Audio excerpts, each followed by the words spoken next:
Gordon. Yes, sir? Stop imitating me. But, sir, if you think you can steal my job just by... No, sir, it's just a costume. Gordon, costumes are usually scary, so tell me, why do you think that I should be a costume? Honestly, now I'd really rather not say why. Ladies, gentlemen, and monsters of all ages, today is a day for... Sorry, I wasn't actually scared by something. That was legitimately the end of that sentence. In a world full of creatures that are oh so beautiful and so complex, it is important to realize the distinction in design between something that is beautiful in a derpy sort of way and something that is beautiful in a way that is just creepy as all hell. Today I say throw the design out the window and let me decide which monsters are intended to freak people out. So without further ado, ladies and gentlemen, welcome to the spooky scary monsters who are spooky and scary tier list of monsters in Iceborne. With the tier list being organized as a lower tier being less spooky, more to the right within a tier being more spooky than others within said tier, and the jumps in tier signifying a significant gap in spookiness levels, as spookiness levels are an official monster statistic worked out by our crack team of scientists. So let's get right into it. Starting off in tier G, for great golly, these monsters aren't even remotely spooky, is Coral Pookie Pookie, who in no world is spooky or scary to me. Next up being Titsy Yaku, who I guess you could argue that he's startling, but he's not really spooky or scary. Like, you know, he's about as spooky as scary as a jump scare that you've been given more than adequate time to prepare for and multiple warnings in advance of that you hopefully have been listening to. Starting off tier F then is regular Pookie Pookie, who I can admit is a little bit frightening at very rare occasions, which is essentially what the F stands for, is frightening but just a little bit at rare occasions. Then we've got regular Devil Joe, who I guess you could argue maybe in some world is spooky or scary, but I just see him as a pickle, so that's not anything. Levisioth, he's just a fish, it just whatever, he's a normal fish. It doesn't matter. Baroth covers himself in mud, which you know is like, ooh, you know, maybe he's hiding something. Then you take it off and you see there's nothing there. What a waste of time.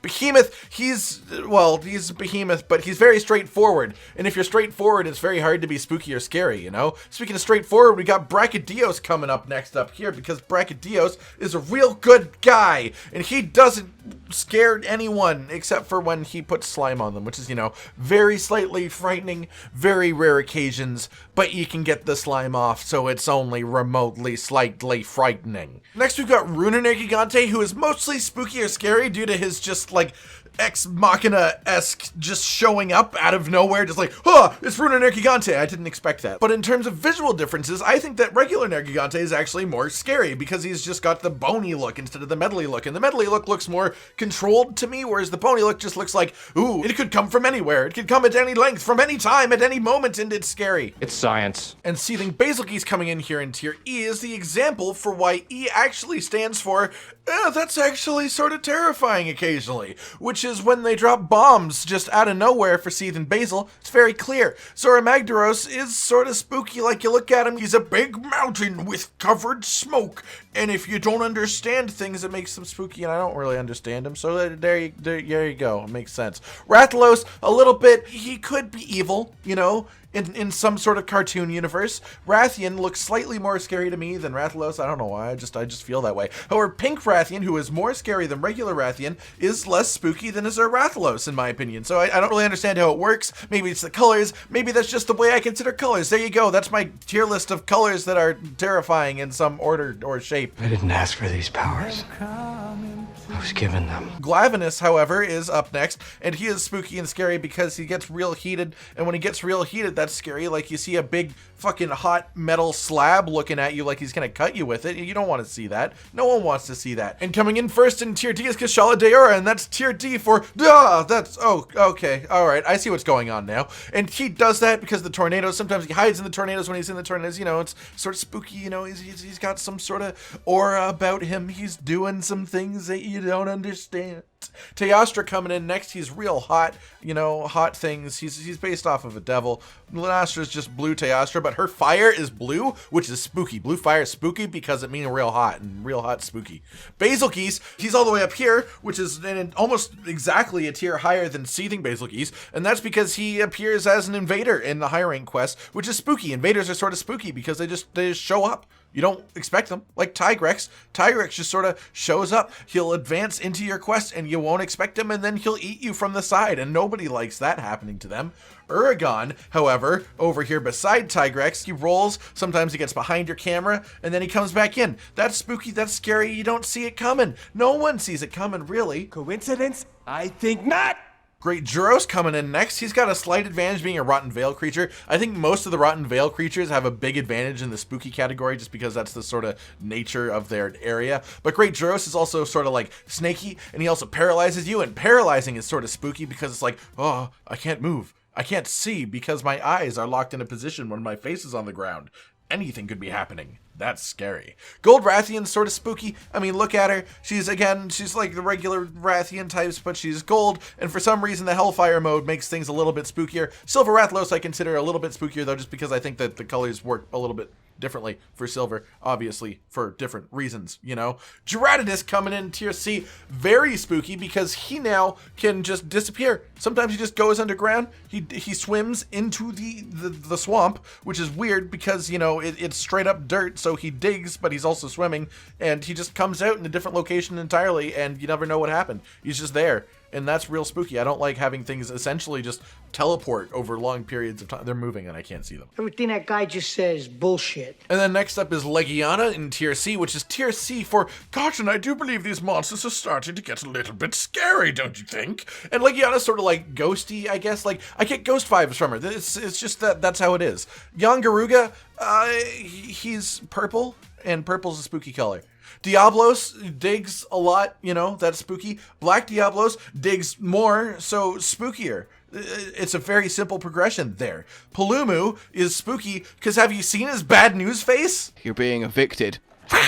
Brute Tigrex over here is actually real scary because he's the Apex level region boss for the Rotten Vale and the Guiding Lands, which ups his scariness level a little bit, but his color scheme I just find spookier than regular Tigrex. Like, it's very much like a Halloween type of theme, almost. Odogaron up next here, he's somewhat based on a Japanese mythological demonic creature, and that makes him spooky. Like, he's designed to be spooky. I think that there are spookier options, but I think he still wound up being pretty spooky. He's just, you know, brought down a couple pegs by the fact that he's just a big red doggo, and I love that. Tobi-Kadachi is sort of spooky when you think about it. Like, think about how much that he hops on trees and he sucks their energy out for electricity. He's sucking out tree energy. Sweet zombie Jesus. Barioth over here, he does these things where he jumps behind you and then he pounces on you. That's spooky as shit. Don't bring that anywhere close to me.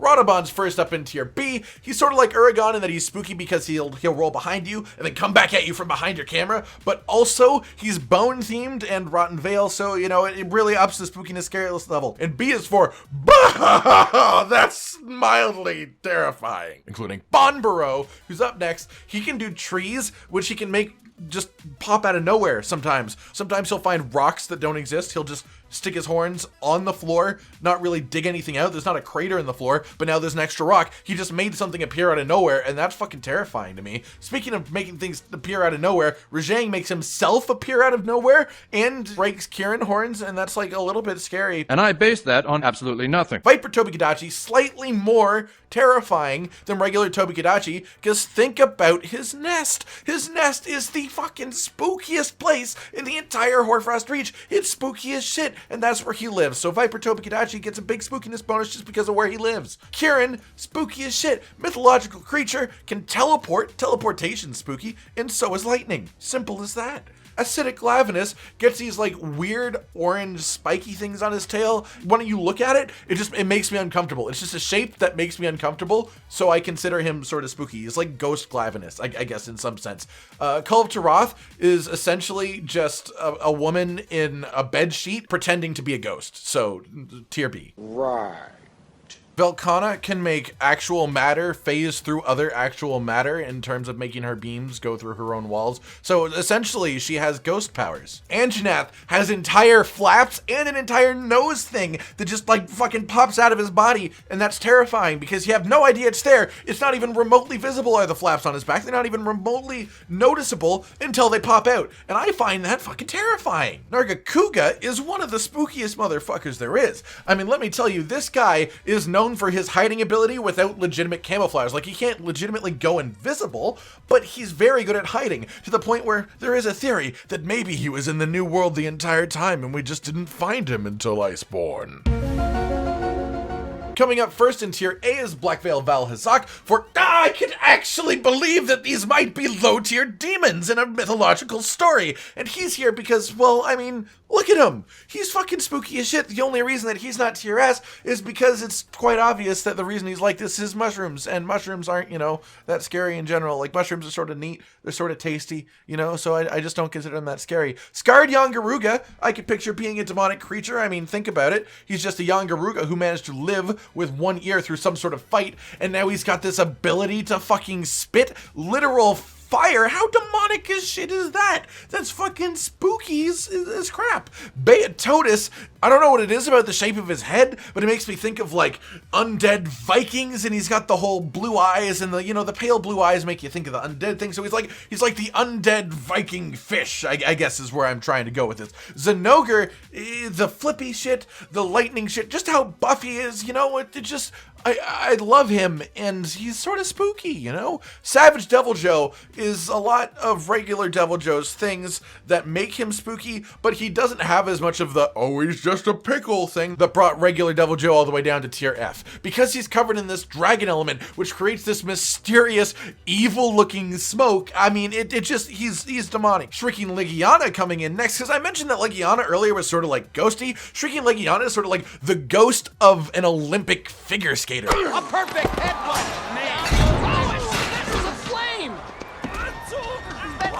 Ebony Odogaron, even more like a demon than regular Odogaron, because let's face it, his coloring is just more demonic. Like, he looks fucking evil, and I mean that in the nicest way, because I love his color scheme.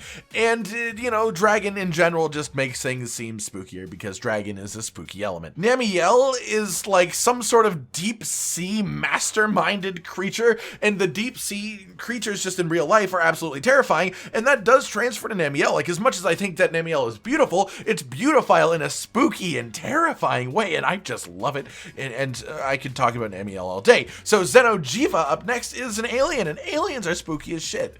Great Jagras coming in at the first one in tier S. He's spooky because he vomits, and it's sort of like The Exorcist. It reminds me of The Exorcist.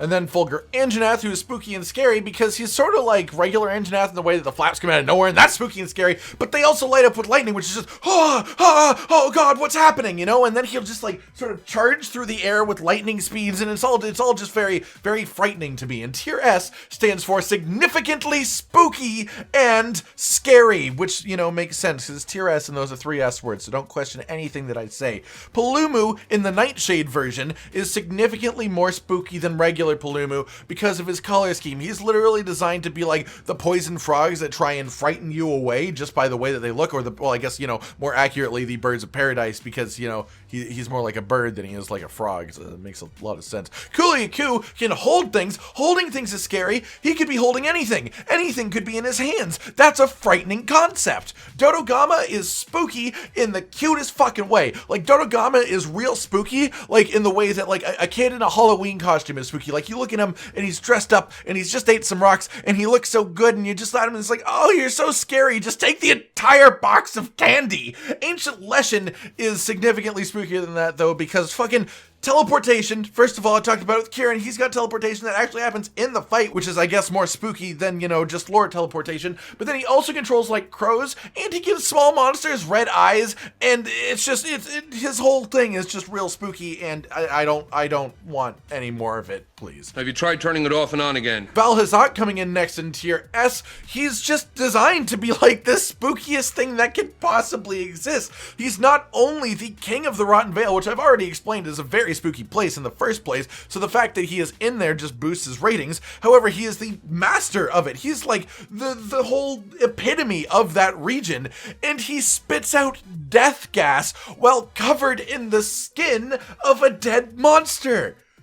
What do you want? What further explanation do you want? And then finally coming in, well, I guess first place, but it's also last place if you want to be a happy person, is Shara Ishvalda. Think about it, wearing a Halloween costume, sheds it off into this freaky tree demon creature that is giant and shoots air, which makes no sense, using apparently vibrations, and then when it opens its eyes, he stares down the camera. He doesn't even stare at the player, he stares down the camera. How fucking frightening as all hell is that? That is completely terrifying and spooky and wonderful, and I love that he does that. Alright everyone, I've been Cotton Dinosaur, and these have been your spookiest and scariest monsters, just in time to make the decision of what you should screech at next. Because that's how normal humans act, right? Do you agree with my tier list? Which monsters do you think should be at the top? Like if you liked the video, subscribe and hit the notification bell for more, and most importantly, ladies and gentlemen, until next time, stay sweet. This is the brand new outro to tell you all the things that you do that we love, so let's start with something simple and say, oh, we love your eyes. When they're watching us play video games, when we make a bunch of jokes that are kinda lame, or when they gaze upon our failures as we try to kill the monsters or important news about the kingdom Animalia. Rage, Cotton, and Hollow are all here, talking about the things you want to hear, so if you want to be the first to hear, like and subscribe and the bell and we'll cheer. Some of you are patrons even though we are all the noobs and you're the pros. There's nothing we can do to thank you. No, really, there's nothing we could possibly do. Goodbye.